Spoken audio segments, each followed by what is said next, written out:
என்ன மாதிரி நீங்களே ஒரு வால்நட் ஹேட்டரா? அப்ப இந்த வீடியோ உங்களுக்கு தான். செம டேஸ்டியான ஒரு வால்நட் கேக் சுகரே இல்லாம எப்படி செய்யறதுன்னு பார்க்கலாமா? இந்த மாதிரி ஒரு டீ கப்ல தான் நான் எல்லாமே மெஷர் பண்ணி எடுக்க போறேன். அதுக்கு முதல்ல ஒரு கப் அளவுக்கு சாஃப்டான டேட்ஸ் வந்து எடுத்திருக்கேன். அது நல்லா இனிப்பா இருக்கிற மாதிரியும் பார்த்துக்கோங்க. அதே கப் அளவுல நல்லா சூடான பாலை சேர்த்துட்டு ஒரு 15 நிமிஷத்துக்கு ஊற வச்சிடலாம். அடுத்து 1.5 கப் அளவுக்கு வால்நட்ஸ் எடுத்திருக்கேன். அதை குட்டி குட்டியா கட் பண்ணி அதையும் ஒரு ஓரமா எடுத்து வச்சிருங்க. இப்போ ஒரு பவுல்ல 2 முட்டையை உடைச்சு ஊத்தி கொஞ்சமா உப்பு, வெனிலா எசன்ஸ் ரெண்டையும் சேர்த்துட்டு நல்லா பீட் பண்ணி எடுத்துக்கோங்க.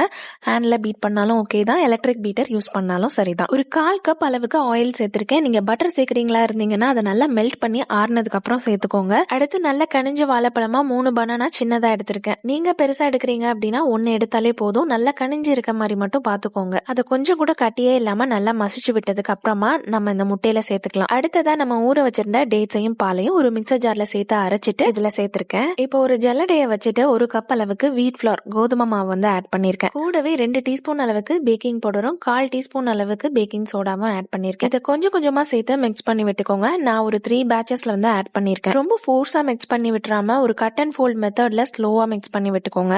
ஃபைனலா நம்ம கட் பண்ணி வச்சிருந்த வால்நட்ஸையும் இதுல சேர்த்துக்கலாம். அந்த வீடியோ கிளிப்பிங் வந்து எனக்கு இதுல மிஸ் ஆயிடுச்சு, ஆட் பண்ண முடியல. நம்ம ரெடி பண்ணி வச்சிருந்த பேட்டரை இந்த மாதிரி பேன்ல சேர்த்துட்டு நல்லா லெவல் பண்ணி விட்டதுக்கு அப்புறமா மேல கொஞ்சம் கார்னிஷ்காக நட்ஸ் எல்லாம் ஆட் பண்ணிருக்கேன். இது ஒரு 180 டிகிரில 25 மினிட்ஸ் பேக் பண்ணி எடுத்துட்டா போதும். சூப்பரான வால்நட் கேக் ரெடி ஆயிடும்.